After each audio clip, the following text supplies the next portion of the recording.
We often hear the expression, there's an app for that, but when Michael Odokara-Okigbo went looking for an app to learn African languages, he couldn't find one.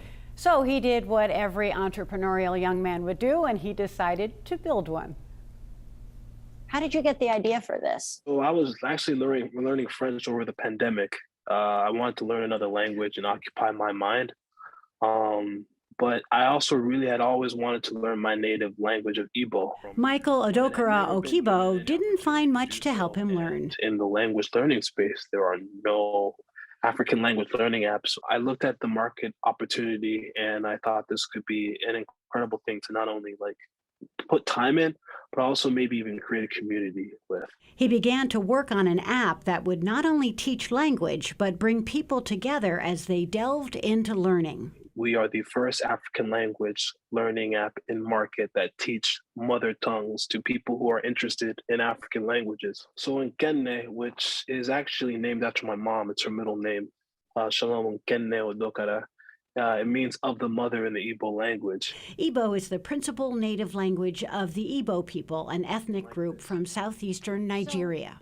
How many African languages are there? Yes, there are thousands of African languages. So what makes Nkenne completely different is that we're building the first fluid African language database where you have words in African languages that, that can mean 6, 7 different things. So you have to be specific with the kind of machine learning capabilities you have because there are different ways to say one word.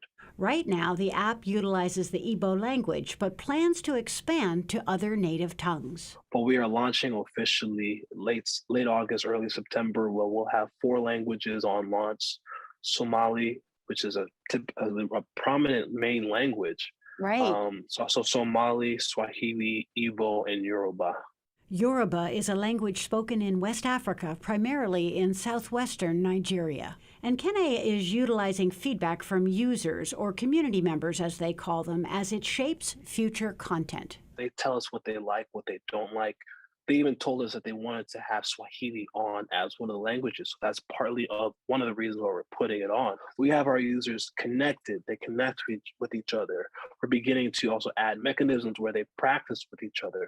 So we're building a community-based African language learning app. Because it's an app, this community could essentially be global. Somebody using it in Maine could be practicing with somebody in another country. That's the goal.